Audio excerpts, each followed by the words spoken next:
Good afternoon, everyone. Thursday afternoon. Welcome to another edition of Newton-Wellesley Medical Group Lunch and Learn. We're delighted to have Dr. Sarah Snyder-Phillips in the hot seat today to talk to us about rashes, when to refer. Sarah, can I get the next slide? Just a tease of the upcoming Lunch and Learns. We're past September and into October. We're very excited to have Sam Bott come back for avoiding pitfalls in ENT diagnosis. And then we have Dr. Megan Mystery on opiate prescribing and primary care. And then Dr. Garland about our new thyroid biopsy clinic, to biopsy or not to biopsy. And Dr. Thakor is going to come in and talk to us at the end of October about microaggressions. Excited about that talk. Next slide. As a reminder, all those talks are up on our website as well as up on YouTube. You can search and look for all of our talks. We want to just remind folks of some of the wellness programs we still have going. The Peloton app is still out there. One free membership for all physicians and APPs. Please remember, you don't need a bike. You don't need a Peloton bike. You don't need a Pelotread. All you need is a smartphone or even a Roku play. You can put it up on the big screen like this gentleman's doing. Please, we still have this available as monies are still available. And if you are riding or working out with Peloton, don't forget the hashtag NWH-Strong. Next slide. We also want to remember Circles Concierge is coming to an end. Please take advantage of it while it's still there. We hope to extend this program, but we want to see interest. This is a personalized valet service, and they will find things for you, research anything. Next slide. Research any kind of services for your home or gifts to give, etc. I've used it, and I think now 4 times for myself. It's saved lots of times. The average request saves up to 3.5 hours per request. So it's 3.5 hours of your time back to you. We also want to recommend or remind folks we have opened a new thyroid biopsy clinic, which is multidisciplinary, bringing together our endocrinologists, thyroid surgeons, cytologists, and radiologists all in one location. Getting these results, an ultrasound for a nodule, nodules with suspicious findings, don't know what to do with your thyroid nodule patients, please send them along to our thyroid biopsy clinic. We will take care of it for you. Next slide. And I'll turn it over to you, Sarah. Thanks so much for being here. And don't forget, you have to unmute yourself. Thank you so much for having me, Dr. Snyder. And thanks to all of you for having me here today. It's really an honor to speak to you all. So my talk today is entitled Rashes, When to Refer. I have no disclosures. So I'll tell you briefly a bit about myself. So I grew up locally, graduated from Nobles. I went to Stanford. I was a math and humanities major, went to medical school at Rush Medical College in Chicago, and then went to Boston Medical Center for my dermatology residency. And I am thrilled to be part of recently joined Derm Care Physicians and Surgeons in our Natick office. So I work with wonderful surgeons, Dr. Rainham and Dr. Hayes, as well as Dr. Kornbluth, Riva, who is our nurse practitioner. And then we have an oculoplastic surgeon, Dr. Freitag, who also works here a few times a month. So this is our team. And I'll show this slide at the end too for your reference. Here's my cell phone number. I'm always happy to take any texts or any calls with any questions. If you're wondering how quickly a patient should be seen, you're always welcome to reach out to me. We usually have good last minute availability. So please reach out to me with any questions. All right, so what are we gonna discuss today? What's the agenda? Quite a few slides, we might not cover all of them. 3 things. The first, which we'll spend the most time on, I've got 15 cases where we're gonna discuss how to triage rashes. Next, we'll discuss some COVID-related rashes. And if we have time, we'll do a quiz at the end, trying to decide which lesions are benign or malignant. All right, so we'll start with our cases. So in terms of triaging when/how to refer, so when you place that referral to dermatology and Epic, you'll see you have options as you do with any referral. And you likely know this, you can do the urgent referral within 3 days, you can do a referral within 2 weeks, within 1 month, or on an elective basis. So part of this talk is figuring out how quickly, how quickly should a particular skin lesion be referred. So case 1, and I would love to ask if folks are brave enough to put their answers to the questions in the chat. That would be great. If not, I'll just keep moving through. But and if people get all of the questions right, there will be a prize for those folks at the end. So, case 1: when auscultating the lungs of this 42-year-old male patient, you notice the following lesion on his back. What do you do? I'll let you read these answers for a minute. Turn off the music.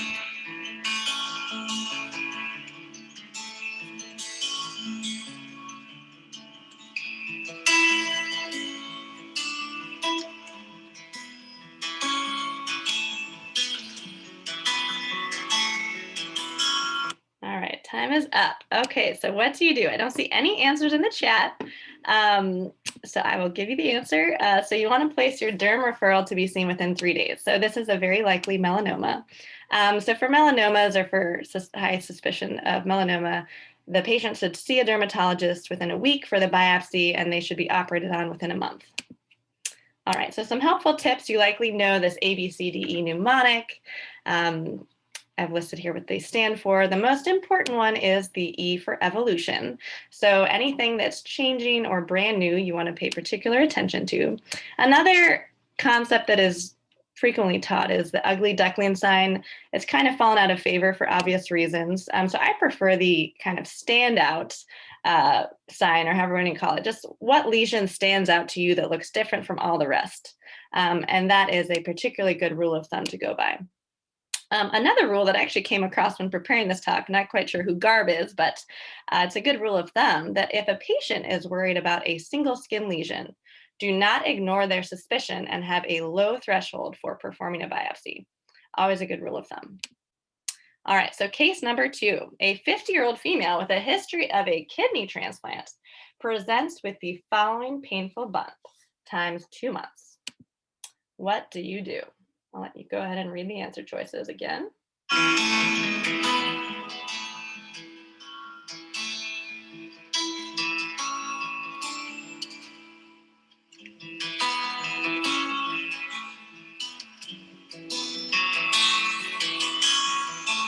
All right, so let's see if we've got any answers here. Okay, great.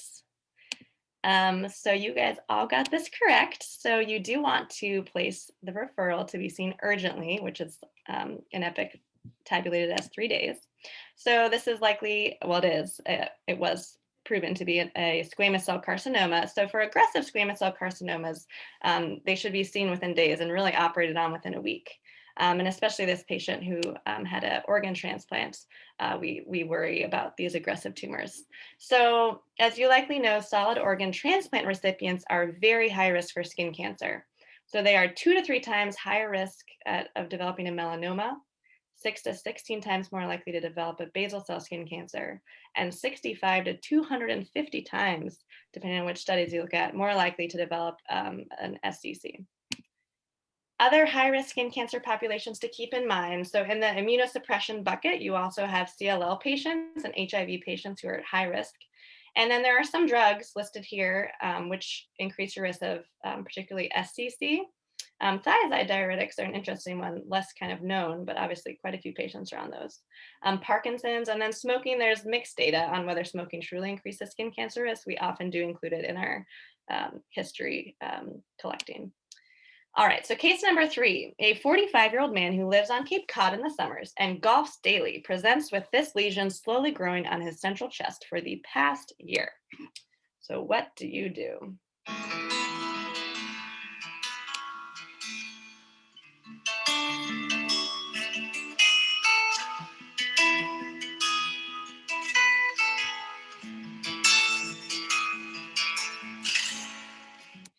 Okay, so I've got a C, which is the correct answer. So place the referral to be seen within 2 weeks.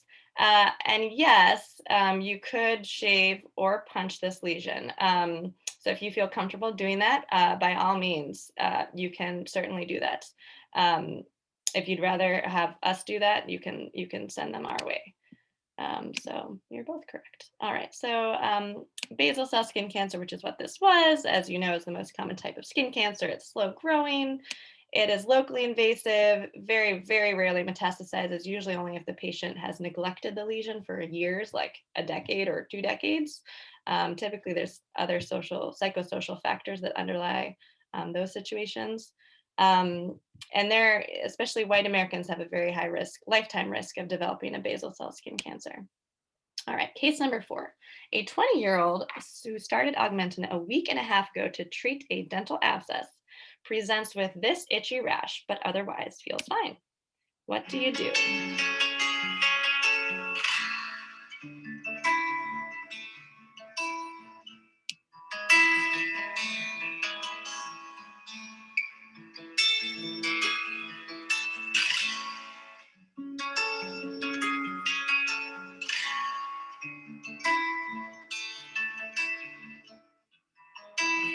All right, so the answer to this one is not actually A, which I think is one of the answer choices someone said here. You do want, this is most likely just a drug rash. You otherwise felt fine. So it's certainly, reasonable to send them to be seen by dermatology, but you could start with doing mid-potency topical steroid cream, recommend stopping the drug. Well, you definitely want to have her stop the drug. And if the dental abscess still needs treatment, consider alternative therapy. Of course, I would say it's never the wrong answer to refer to derm as well, but the most important thing is really to stop the offending drug. All right, so when to be concerned about drug rashes. So this one that example had no red flags. But the times you do want to be concerned is if there's a fever, if there's facial edema, if the patient is generally unwell, has any systemic symptoms. A key point is skin pain. So if they talk about their skin being very painful as opposed to just itchy, that's a concern. And then obviously the mucosal involvement, then we start to become more concerned.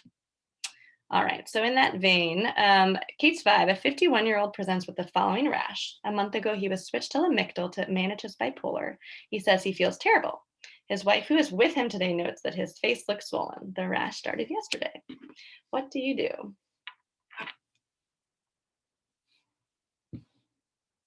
My music stopped working. That's okay.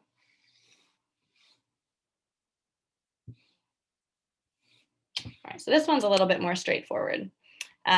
So, you definitely want to stop the Lamictal, check lymph nodes, check vitals, and send to the ED. So DRESS or drug-induced hypersensitivity syndrome, you always want to admit the patient. Facial edema is a real key differentiating feature about this drug rash. Lymphadenopathy is another one. And then there's secondary organ sequelae. So you want to check liver, kidney function, and then hypothyroid is something actually we check for months following this. All right, so case 6, a 21-year-old college student presents with 2-day history of painful urination, difficulty swallowing, burning eyes, dizziness, fever, and skin pain. She was given a new medication 2 weeks ago, but she cannot remember the name or what it was for. What do you do?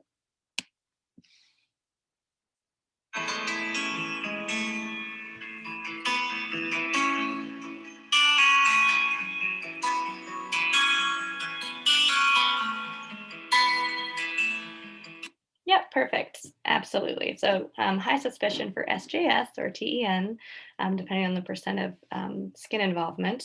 And yes, someone else wrote that one of the 2 cases ago, I think the differential included syphilis. I completely agree. Papulosquamous syphilis falls in that papulosquamous differential. But yes, absolutely. Send to the ED and stop the drug for sure. All right, case 7. 46-year-old female presents with the following itchy rash times 1 month. She started hydrochlorothiazide 1 year ago for hypertension. What do you do?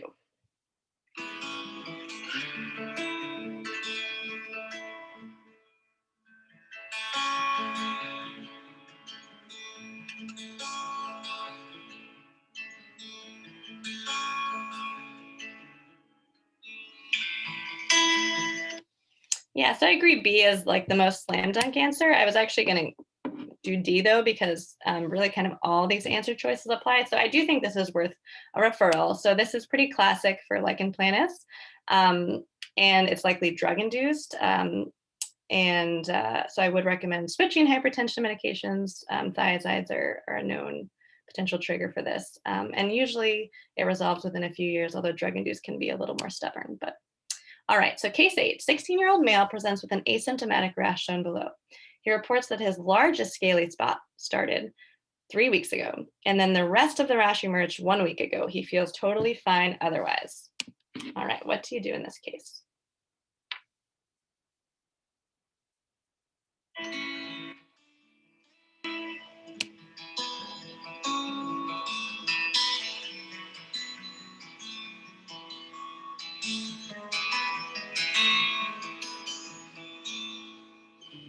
Excellent, you guys are doing great.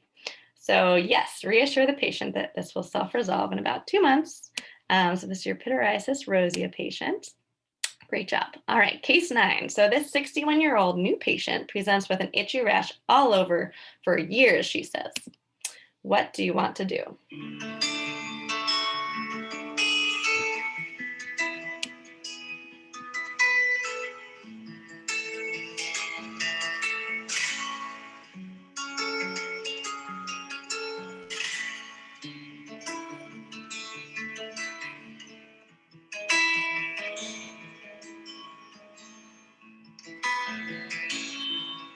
Yep, perfect. G is right. So I know there are a lot of answer choices here, but this is most likely prurigo nodularis. And so the correct answer was G. So I would recommend derm see this patient, but it is really important to do some blood work, check for anxiety, depression, and then for any B symptoms to make sure there's no underlying factor causing this patient to be so itchy that she's producing all these prurigo nodules on her body. So yes, multifactorial approach there. Case 10, 23-year-old male presents with the following tender lesion that has grown rapidly in the past week, and he also reports some bleeding. What should you do?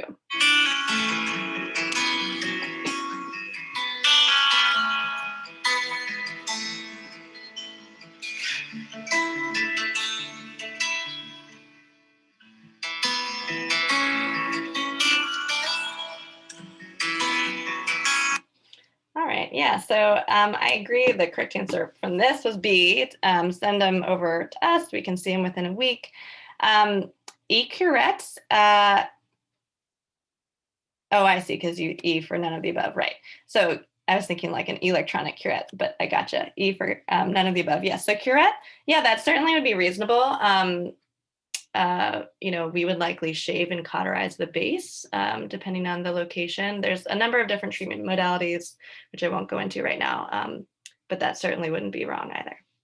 And they often do recur, but a longer discussion there. All right.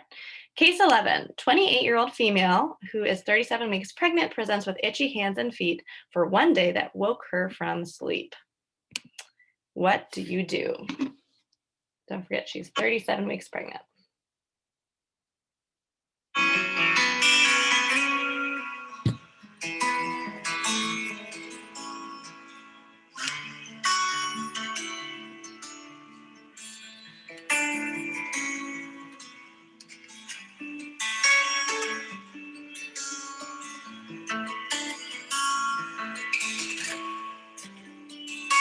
Yeah, so this is a tricky one. So certainly not, you wrote D. Oh, I thought you said E, yeah. Yeah, so D is the correct answer. I was gonna say, if you had put E, that isn't actually a bad answer either, but at this stage, you're absolutely right. Actually, bile acids take about a week to come back. So this patient does have suspected intrahepatic cholestasis of pregnancy, and this patient in fact had that. But the most appropriate answer is to check the blood pressure, to call their OB, and then to check CBC and CMP. Because in fact, if they have this, then it's indication for them to be essentially admitted right to the hospital and be delivered, because there's a chance of stillbirth with that condition. All right, case 12, a 21-year-old female presents with a 2-year history of the following rash. What should you do?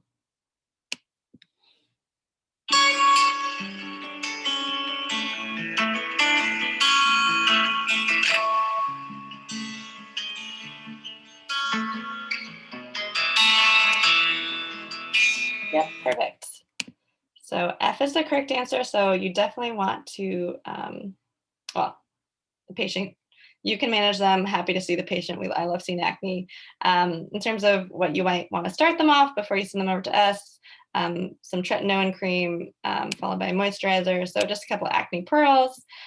We don't spot treat acne. Whatever we recommend is usually applied to the entire area, like for example, the entire face if it's facial acne.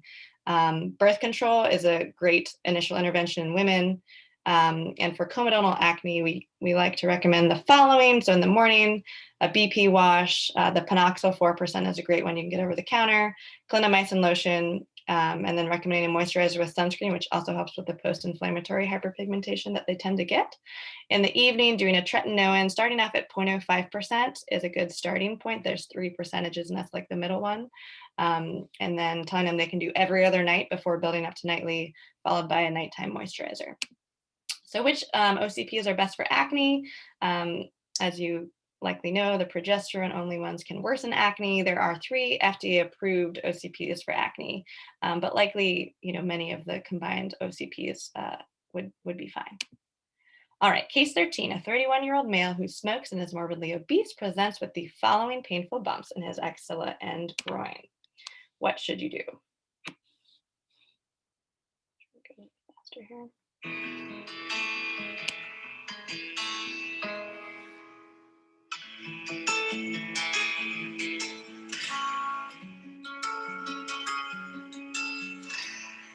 Yep, perfect. So it is hidradenitis suppurativa, and y'all are right. All of the above. So it's a benign but chronic condition. Treat it with Hibiclens from the neck down once daily. Well, to the affected areas is fine, but make sure they don't apply it anywhere above the neck. Clindamycin lotion daily or twice a day is fine. Love to see them in dermatology. Weight loss and cessation of smoking are particularly important. If it's bad HS, there's a number of other treatment options available. But for this relatively mild case, probably stage 2 early here, then those would be the appropriate next steps. Okay, case 14, a 26-year-old male presents with painful bumps on the bottom of his foot. What should he do? And I'll just answer this one a little bit more quickly. So as you can tell, these are warts. I would recommend over-the-counter salicylic acid, and then I'm happy to see them in dermatology clinic to spray them with some liquid nitrogen. All right, and you guys can give yourselves the point for that one since I just breezed over that one. All right, case 15, 30-year-old male presents concern about hair loss. His dad also had hair loss. What are your next steps?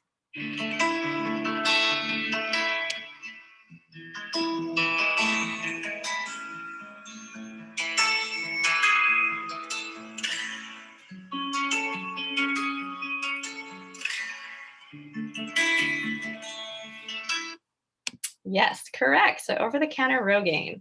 And just a little pearl here. The foam tends to be less irritating than the solution. So I would recommend starting with the foam. They should know that they might not regrow hair. Their goal should be to not lose any more hair and to try to stabilize hair. Sometimes patients do have regrowth, but that should not be the goal of the treatment. And it's essentially a lifelong treatment. Once they start it, anytime they stop the medication, they lose any benefits that they gained from it.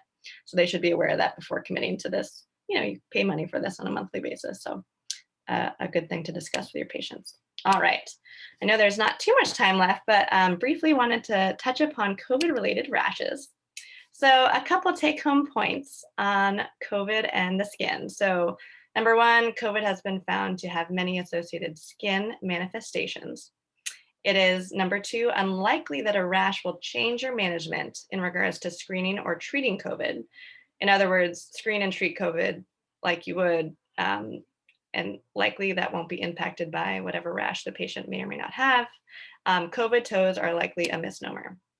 So there's obviously been a lot of literature published on skin and rashes in the setting of COVID. It's very polymorphic. There's many different rashes that have been associated: pseudochilblains, macular-papular, vesicular, urticarial vascular, and erythema multiforme like eruptions have all been reported. Are COVID toes a real phenomenon? I mean, the jury's still out. I think most of the data points to it being kind of not related, but we still don't really know. There's a really good recent article out of JAMA Dermatology, which looked in California at the incidence of chilblains. And while they found, you can see here that while the incidence of chilblains did increase, you know, in 2020, like around the time of where COVID was peaking, when they kind of did a comparative analysis across these, what they called 207 location months, they actually found only like a weak correlation between the incidence of COVID and then the chilblains lesions. So the thought was that even though there might be an increased incidence of chilblains, that may or may not be related to the to COVID, but it might just be that more patients were inside, working remotely, walking barefoot around their houses, and or they heard about this thing called COVID toes and went to their doctors more frequently than they otherwise would have about it. So interesting study. All right, briefly about COVID vaccine and rashes, if patients ask about this. Again, there's been some good studies on this. Moderna, so there's this registry of database collecting all these rashes associated with the vaccines. Most of the rashes have been associated with the Moderna vaccine. And if you have a reaction to the first dose, about half the patients will likely have a reaction to the second dose, a skin reaction. The most common skin reaction was a delayed local reaction. So you can see, so this is just a local injection site reaction, but the delayed local reaction was the most common thing reported. So you can see it actually looks worse, you know, a couple days to like a week after. Urticaria was reported. Basically, you know, many different things were reported. The bottom line is that these reactions are mostly minor and essentially they should not discourage vaccination.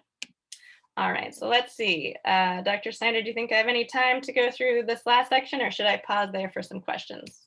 I would go ahead, keep going. Keep going, okay.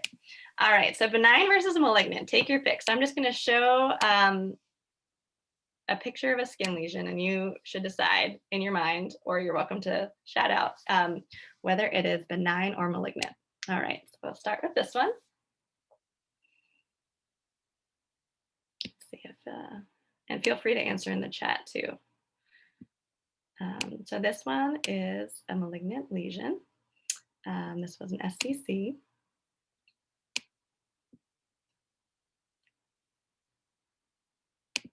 All right, this is also malignant. This was a melanoma. All right, this is actually benign. This one is a blue nevus. This picture I thought was really kind of interesting. The veins were so prominent, but that's not actually the focus of the picture. So this one is benign. This was just a case of solar purpura. All right, and this one's not good. This one was Kaposi sarcoma.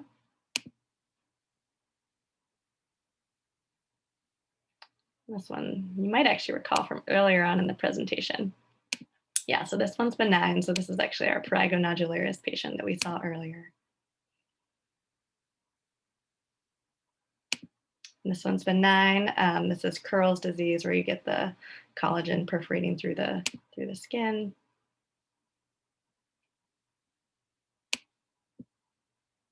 This one's a little scary. So this one's actually Kaposi sarcoma. Even though it looks rather eczematous, you see that underlying purpuric hue, which is a tip-off, but this one's a little scary.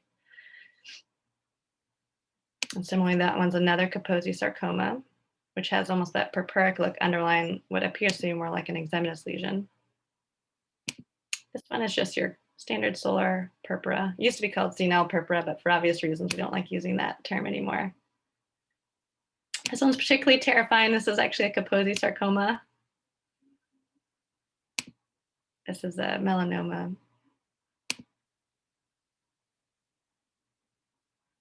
It's actually another Kaposi. I happen to put a lot of those in here, but they can look very different from one another. Actually, this is another Kaposi. This is a scary one because this doesn't look like much beside hand dermatitis. And this is your hand dermatitis. So this one has your classic Hutchinson sign, the hyperpigmentation at the base of the nail. So this is melanoma. This is your nice seborrheic keratosis. This was your amelanotic melanoma. Another seborrheic keratosis.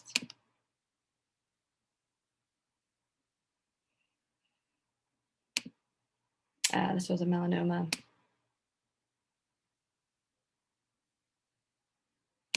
This was another one of the Curl's disease or the perforating disorders. This was actually another Kaposi sarcoma. Melanoma. Another amelanotic melanoma. Melanoma. Sorry, I'm going a little quick here. This was a basal cell. This was just like a contact dermatitis. Another melanoma. Another melanoma. Just a benign nevus. These are just solar lentigos on the face. You can see it doesn't look that different from this lentigo malignant melanoma on this lady's upper lip. It's another lentigo malignant melanoma. It's just a dermal nevus. But you can see it kind of looks like a basal cell, not quite as pearly, not quite as many telangiectasias. And this is a very subtle basal cell in the nose. This is a seborrheic keratosis that happens to be irritated, so you get that kind of hemorrhagic appearance. Whereas this is actually a melanoma that almost looks like a seborrheic keratosis. And this is actually a benign compound nevus. And again, a blue nevus, which is benign. And this last one is erythema, gosh, I'm blanking on the name, gyratum repens, which is, not malignant in and of itself, but is a paraneoplastic phenomenon, which in the majority of cases represents an underlying paraneoplastic condition, most commonly lung cancer. So something to be aware of. All right, and again, so this is my team, which I went over at the beginning, but just to recap, this is our Natick team. We are always happy to see any of your patients. This is the office number at the upper right-hand corner. And this is my cell number if you need it. Sarah, thank you so much. What a great, it was fast, but great. I love all the different pictures and the helpful hints. We'll have to bring you back to try to figure out the differences between some of those melanomas, especially the amelanotic ones. But the quiz was great. Truly appreciate it. We're going to sign off. We have our upcoming talks, as I talked about. If you do have another 30 minutes here, there is a talk that's currently going on right now. We want to, definitely cross promote here. Amp up your success, time and stress management for challenging times, and the Zoom meeting. And this should be in your box if you're interested in that. But Sarah, thanks again for coming, and wishing everybody a good weekend. And we'll see you all next Thursday. Thanks again. Bye. Thanks, Dr. Snyder.